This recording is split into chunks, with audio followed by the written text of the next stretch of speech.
Шийдлийн засгийн газар үзүүлж байна.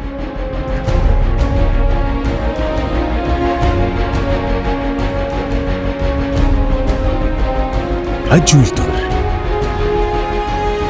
2012 оны сонгуулийн мөрийн хөтөлбөртөө ардчилсан нам олон жил зөвхөн яриа байсан аж үйлдвэрлэлийг хөгжүүлж томоохон үйлдвэрүүдийг барих болно гэж амласан.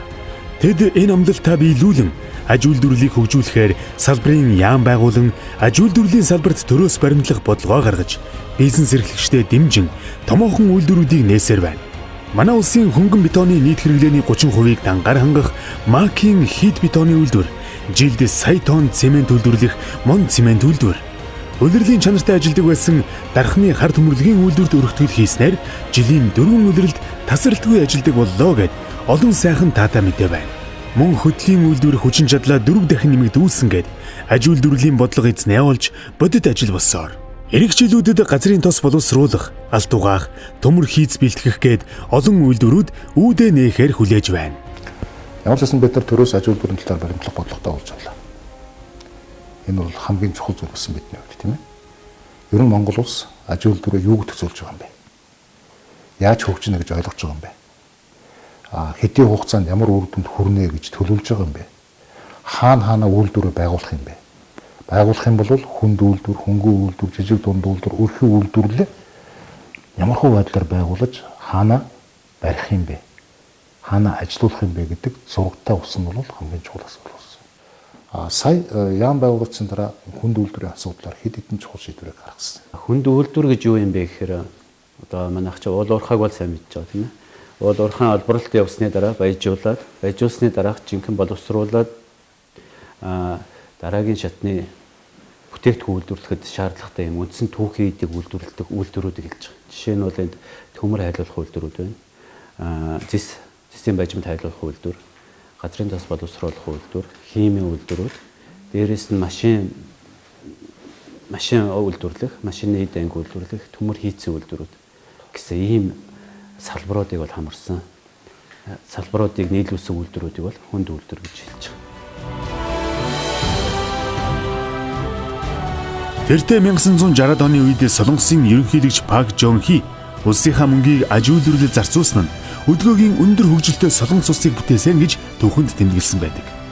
Аж үйлдвэрлэлд хөрөнгө оруулж төрийн бодлого чиглэснээр бүгд найрамдах Солонгос улс өнөөдрийн байдлаар хөлөг онгоц үйлдвэрлэлээр 1-р, ган хайлуултаар 3-р, автомашин үйлдвэрлэлээр 5-р орж байгаа бол Азийн орнууд дотроо хөгжлөөрөө 4-т ирэмлэгдэж байгаа бол дэлхийд хөгжлөөрөө 15-р жигсэж байна. Энэ нь аж үйлдвэрлэл ямар чухал болохыг илтгэж байгаа тоо баримтаа. 1960 онд бүгд найрамдах Солонгос улс аж үйлдвэртсэн орн болохын төлөө маш том шийдэмгий алхмууд хийсэн лээ. Тэгэхээр тухайн үед бол бүх мөнгөө аж үйлдвэрлэлөө хийсэн. Тэгэхээр тэр үед танаа улсад бас ямар хүндрэл гарч ирсэн бэ? Бас энэ эргээд ямар боломжуудыг өгсөн гэж та боддог вэ? 1960년도에 1960-ад онд Солонгос улсын иргэн бүр маш хүнд нөхцөлд амьдарч байсан. Байгалийн баялаггүй манай улсын иргэд яаж амьдрах уу гэсэн ганц л асуулттай байсан. Ингээд бид эдийн засгаа тэлэх 5 жилийн хөтөлбөр баталж түүнийг хэрэгжүүлсэн. Хөтөлбөрч амжилттай хэрэгжсэн. Мөн хамгийн чухал нь бид аж үйлдвэрүүдийг барьж экспортын бараа бүтээгдэхүүнийг үйлдвэрлэж гадаад зах зээлээ тэлсэн явдал.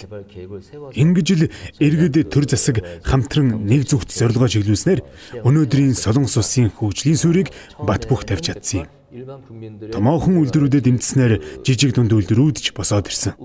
Томоохон үйлдвэрлэлийг босгож дэлхийд өрсөлдөх болно гэж улсын маань удирдагчид зорьсон нь хамгийн зөв зүйл байсан гэдэгтээ Солонгос хүмүүр санал нийлж хүлээн зөвшөөрдөг юм аа. Нэг эрдэмтэн хүний хэлсэн үг байдаг. Энэ юу гэж хэлсэн бэ гэхээр далаад гарцтай орн бол дэлхийд үйлчилдэг. Далаад гарцгүй орн бол хоёр хөрштэй үйлчилдэг гэдэг үг байдаг. Ганцхан юм бодож байгаа. Энэ яам дээр төрийн ажлыг гүйцэтгүүлэх гэж намайг тавьсан. Анхнаасаа нэг л зарчим баримтлсан. Үнэхээр Монголд бол үйлдвэрчтэй асуудал бол бодлогын хэмжээнд очих ёстой. Ямар хөө байдлаар эхлэх вэ гэдэг нь бол хамгийн чухал сэдв байсан л да. Юу гэж утсан гэхээр энэ аж үйлдвэр гэдэг чинь ерөөсөө нэг улс төржүүлж болохгүй салбар шүү дээ.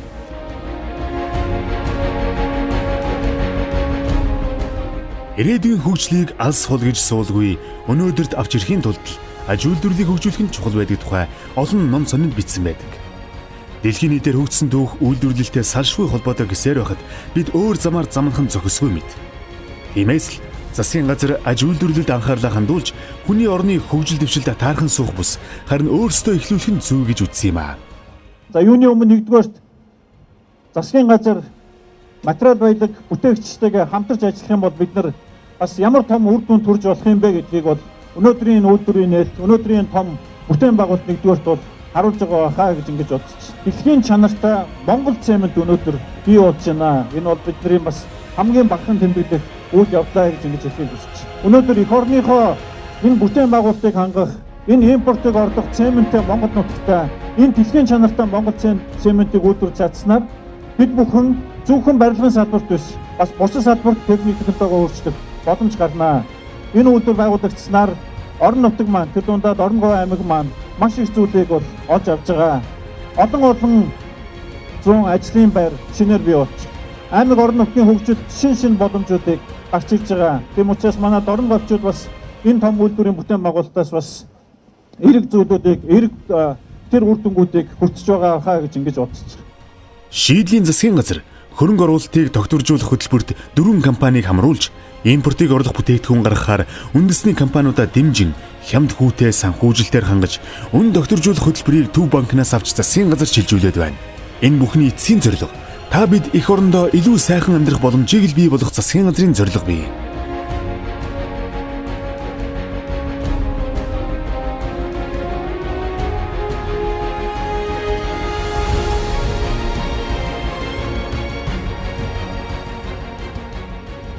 Нэгдүгээр юу шийдсэн гэхээр бид нар экспортын бүтээгдэхүүн гаргаж байгаа үндэсний үйлдвэрлэгчийг дэмжиж гэдэг шийдвэрийг төр гаргасан.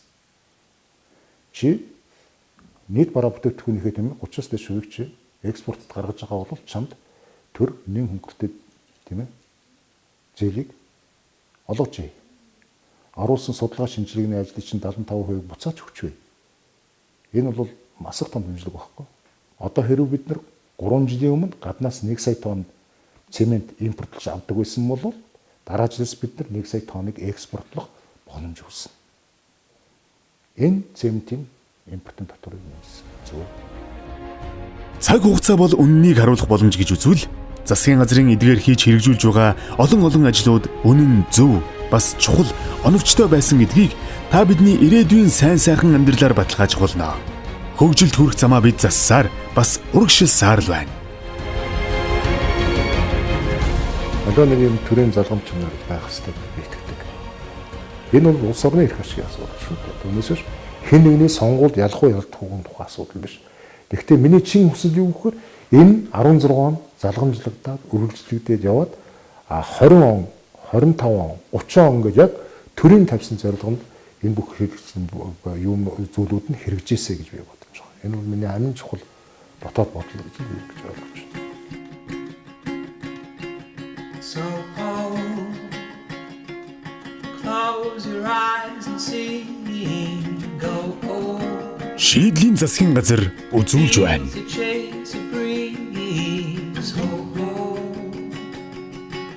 Your eyes up to the trees.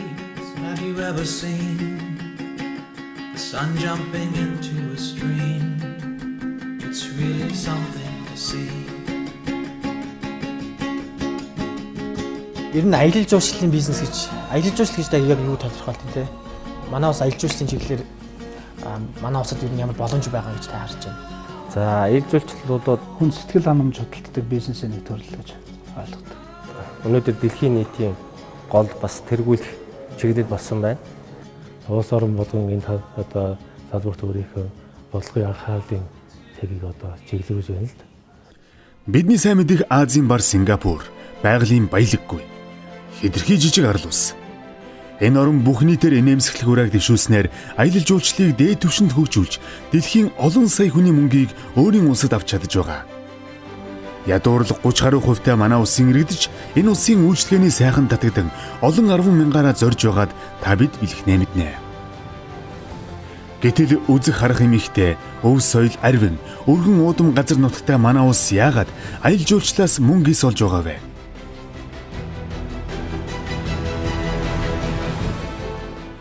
тэгэхээр биднээс энэ дээр аялал жуулчлалыг л ярьж байгаа бол одоо агаарын тээврийн зардлын одоо билетний үнийн асуудлыг ахаад эргэл ярих хэрэгтэй болж байна. Яг үүндээ ер нь өмнө нь бол бид нөгөө жоохон хөрөнгө мөнгө муутай байсан болоод тэрүү тийм ээ. Хаа байсан 90 оны үед шийдсэн одоо автосамын тээврийн одоо энэ бүх юм чинь яг тэр үеэр. Тэгэхээр биднээс эргээд ярихлаар биднээс Монгол ирж байгаа жуулчдын урсгал нэмэгдэхийн тулд энэ орж байгаа орцоо нэмэх хэрэгтэй. Энэ одоо аэропортоо сайжруулад олон онгоц буудаг болгоод тэрийн дагаад онгоцны одоо тээврийн зардал буух хэрэгтэй. Одоо билетний үн буух хэрэгтэй. Тэрийгээ дагаад Монголд ирж байгаа жуулчны урсгал ихсэх хэрэгтэй.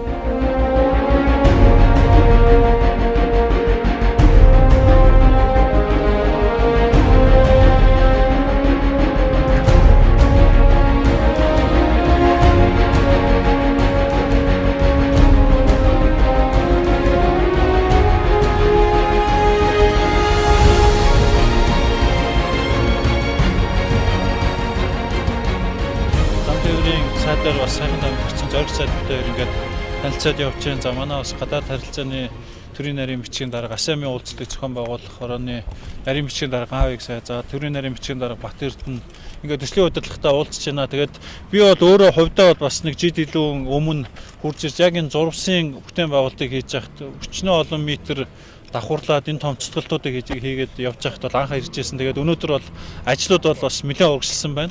Урагшлахтаа бас өөрсдийнхөө графикаас урагшаа бол бас ихэнх ажлууд нь явж байгаа нь бол үнэхээр бас талархууштай. Ер нь бол ажил бол энэ олон улсын жишг төрсэн стандарттай энэ буудал бол бид нэр бол төлөвсөн хугацаанд оруулцснаа гэдэг ийм ихтгэл үнэмшил бол байг нь харагдаж байна. За бид нэр гаднаас ирж байгаа жуулчдыг хэсгнээ гэж ярьж байгаа боловч Монголын өөрийн нааша нисэх тийз нь олддоггүй. За тэгээ монголчууд өөрөө усан порт байдгүй. Тэгээ усаар ирэх болцоо авахгүй. Машинаар ирэх гэхэд бол бас маш их хол. Ийм байгаа учраас агаарын тээвэр бол манай Монголд бол маш чухал үүрэгтэй. Тэгтэл агаарын тээврийнх маань онгоцны тоо бол маш бага байдаг. Хүлээж авж байгаа буудлын маань хүчин чадал бага байдаг. Тэгэхээр эх жил бол одоо хүчгийн хөндийн тэр онгоцны буудлын орсноор тэрийн чинь дагаад жуулчдын тоо өснө. Тэрийн чинь авчирдаг түргэн шурхаа үйлчилдэг энэ салбарыг бид нар бий болгох хэрэгтэй байхгүй. Бид нар эрхийг хүсэж байгаа тэр хүмүүсийн дөнгөж 10%-ийг л авчирч чадж байгаа шүү дээ. Ягаад 10%-ийг авчирч чадж байгаа вэ гэхээр нөгөө бидний зочд буудал, бидний навцсан, бидний унаа тээвэр, бидний онгоц энэ бүх юм чинь болохгүй байгаа байхгүй.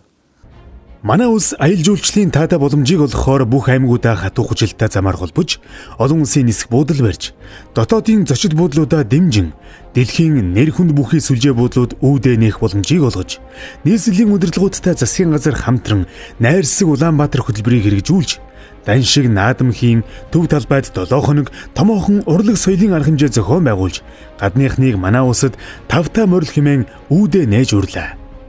Эх онд дэлхийн 50 орны өндөр дээд эрхмүүд манай улсыг зорж бид дэлхийд өөрсдийгөө нээн харуулах нэн таатай боломж олгогдсон. Тиймээс уг ажилд засгийн газар анхаарлаа хандуулан өрсөн зочтой хүндэтгэн хүлээн авахар бэлтгэл ажиллаа хийж хэрэгжүүлсээр байна. Энэ бүх ажлын үр дүнд эх 2020 он гэхэд жилдээ 1 сая жуулчин хүлээн авах засгийн газрын зорилт биелэлээ олох нь лавтай. Манай Монгол улс ч өөрөө тархаа утгархаа гол аймаг. Тэгэхэд өнөөдөр манай Монгол улсын иргэд маань альч дуртай аймаг руугаа өнөөдөр хувийн машинаараа альч сум руу альч одоо сум суурин газар аяллаа бүслөө өнөөдөр чөлөөтэй зорчдог болсон. Манай хөвсгөлч нь өнгөрсөн зуун чинь баяраар бүр битүүч гисэн гэсэн. Жуулчин тэгээд Монгол жуулчин манайхнаар дарагдлаа шүү дээ. Одоо аялал жуулчлал дагаад бас тайжгүй шүү дээ. Бас Монгол жуулчид нэлээ явж байгаа. Засмал цам тавигдсан тааш. Аялал жуулчлалаар зөвхөн одоо 69 жип өнөөдөр зугаалганд хөдөө явдаг байсан бол өнөөдөр өргөн хэрэглээ нэвтэрсэн бага уурын суудлын жижиг тэргэрч гисэн сум суурандаа нутаг ослог очдог болсон. Өнөөдөр замын бас ач тусын бас гол нэгээх хэсэг гэж харж байгаа. Ер нь Монголыг зорьсон гадны жуулчд бол Улаанбаатарыг үзэх гэж хэрэгдэггүй шүү дээ. Монголын сайхан тал нутагт тэр эрхчлөг мэдрэх гэж ирдэг. Тийм учраас бол заавал хөдөө аялдаг.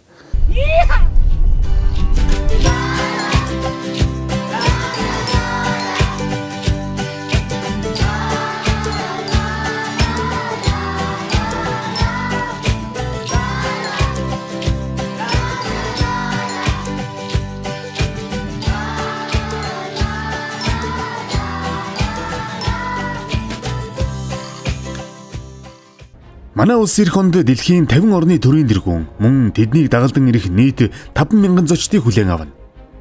ASEAN-ийн хурлыг өөрийн оронд зохион байгуулах нь бидэнд ямар ашигтай вэ? Олон нийтийн дунд олон талын байр суурь бий. Шүүмжлэх талууд олон.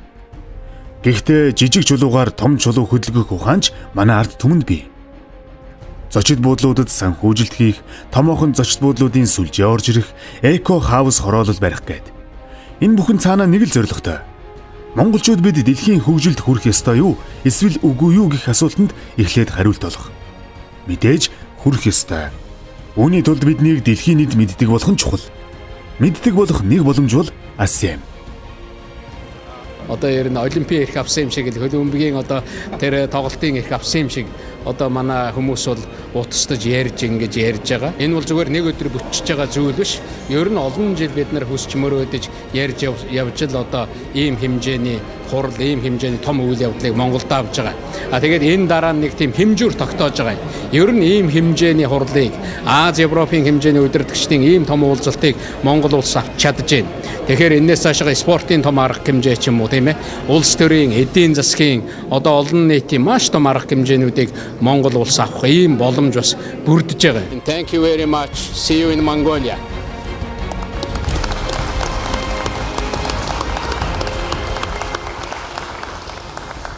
ASEAN-ийн чуулган Монгол улсын аялал жуулчлалын салбарт ямар нөлөөлөл байгаа гэж шууд харж байна. Аялал жуулчлалын бизнесийн хувьд бол энэ асар том бүтээгдэхүүн байна. Би бол ASEAN-ийн жүжигчдийг нэг дор хүлээж авна гэдэг бол тэр хэмжээгээр Монголын аялал жуулчлал тэлнэ гэсэн. ASEAN-ийн ач холбогдол Монгол улсад үзүүлэх нөлөө нэр хүнд олон улсын гадаад бодлогын эдэргээд ач холбогдлын талаар маргаж байгаа зүйл бол огт гарахгүй.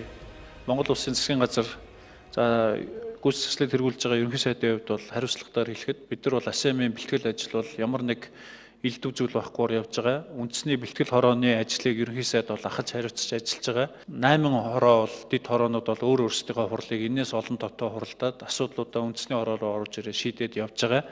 ASEAN-ыг өндөр хэмжээнд зохион байгуулна. Би бол энийг хийслээр маш их зоригтой алах юм бол хийж байгаа гэж бодож байгаа. Ягаад тэгэхээр биднээс өнөөдөр айгаал явж юу ч хийж чадахгүй. Энэ Монгол орныг дэлхийн 53 орнд одоо ингэж зурцж байгаа том сурталчилгаа гэж ойлгож байна. Энэ одоо богино хугацаанд бас аялал жуулчлалын салбарыг одоо үйлчлэгийн чанарт агцгарах юм сайн нөлөө болж байгаа. ASEAN-ийн дараа биднээс юу авч үлдэх вэ гэдэг нь голох.